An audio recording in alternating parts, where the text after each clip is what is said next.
Welcome back to the James McGee Show. I am your host. I am James McGee. So it's Monday. We do a little Man's Man Monday. Men smoke cigars on Monday. So you're one of your favorite guest hosts, Tom Wells, is with us. We are in Kansas City, Missouri. We are at the FBI NA National Conference. Met up, had a great time. Joe wasn't able to be with us.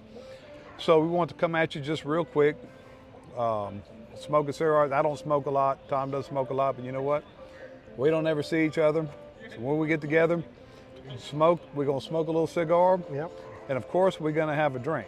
So I'll tell you what Tom's drinking. So Tom is drinking Bayou Rum Reserve. Brought that for him from Bayou Rum Distillery in Lacassine, Louisiana. Yep. You've seen me drink it, so I figured I'd bring you a little bottle and see what you think. I can't tell you how much I appreciate it.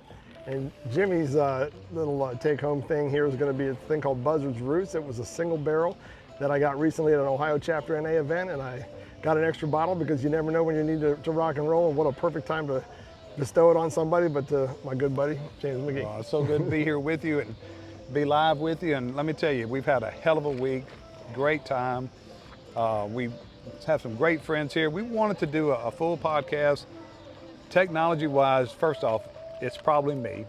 Just couldn't make things work. We wanted to be able to stream Joe in, couldn't make that work either. So we figured we'd come at you a little bit. So Tom gave a presentation today. I put it online, but he gave a presentation today on, if you followed our show, you have heard us talk about Kai Grant. He gave the presentation. And why I thought it was real good to talk about this on Man's Man Monday, because being a man isn't just about the bravado. It isn't about just toughing it up. Being a man is also admitting when there's things you can't handle and you need some help. And Tom was very vulnerable and talked about that. He's talked about it on the show. I'm proud of you for doing that. I'm proud of you for owning it and letting other men, other mans know that it's okay to say, man, I can't handle this. I need some help. Well, my message to the men out there, the ladies that are listening, is when you're strong is when you're vulnerable. When you acknowledge that you have something going on and you're willing to share that and do something about it, that's when you're at your strongest. Covering it up and making, trying to suppress it and bury it, that's what makes you weak. And that's why that winds up eating you up. So thank you for that, Jim. Yeah, and that what also does, and I've done it, and I'm not preaching. I'm preaching from experience because I've done it, and yeah, you just got to tough it out and gotta rub some dirt on it, and it just doesn't work that way sometimes. It's okay for some things. Yeah, so for some things it's not. And part of being a man is realizing that it's hard being a fucking man, dude. It's hard. It is. It's hard being an adult. It's hard being a kid these days. So we have to recognize when there are things in our life that we can't handle and we need some assistance on. And I'm glad that I've recognized it. I've done it.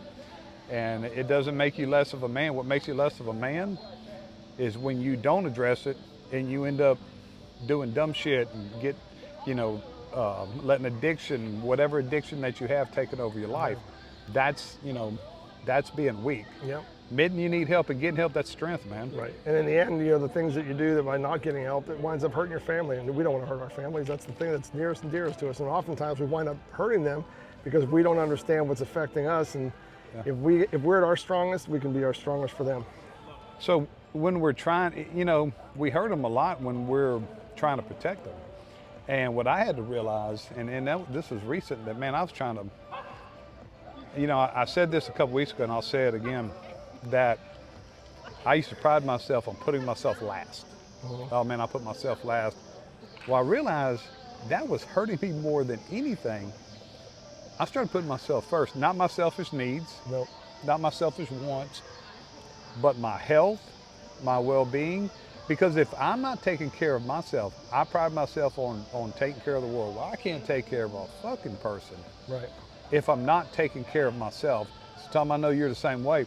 I had to realize that, man, you got to put yourself first, be the best version of yourself, then you can take care of your family, and then you can take care of everybody else, like we like to do. Right. I thought it's funny you say that because anybody that knows me knows that I go everywhere by train if I can, right? But I was flying down here to Kansas City, and of course they go through the stewardess thing at the beginning of the flight. They talk about making sure you put your air mask on before you help another person. That's exactly what Jim just said. Yep. I've heard that analogy. And, you know, it was Michael Vick. I heard Michael Vick. Michael Vick was a great NFL football player. Started you know, he had his old friends. He had a bunch of money. He was taking care of all of them. He wasn't taking care of himself. Right. And I saw an interview with him, and he said that. He said, you know, I was trying to help out. You know, the plane was crashing, and I was trying to help everybody. I didn't put my mask on. You got to put your mask on first. Make sure your mask is on. Make sure it's sealed. Make sure you're in good operating condition. Then you can go and save the world. That's right. You can't go and save the world until you save yourself. That's That's right. where, man, I was messing up really bad on Yeah, that. and that's not a selfish principle at all. That is just taking care of business. That's not selfish, that's sense. Yep. That's having common sense, because, you know, when you start trying to fix people's problems or helping them with their problems or taking care of people, and you hadn't taken care of yourself, I promise you, you're gonna fail worse than that. You're gonna fail them, and you're gonna help them fail. So, but we're gonna cut out. We're gonna go meet our friends, and it's gonna be my last night. I'm coming home tomorrow. It's gonna be my last night. We're gonna visit. We're gonna bust each other's balls. Had a great time. Tom, good to see you. I'm glad we were able to do something. Likewise, man. It's great do to something in person together, and we'll be seeing you hopefully maybe Wednesday night. When do you go home? I fly home Wednesday during the day, so I'll be home by Wednesday evening. Maybe we can do something then. We'll do wine till wine Wednesday.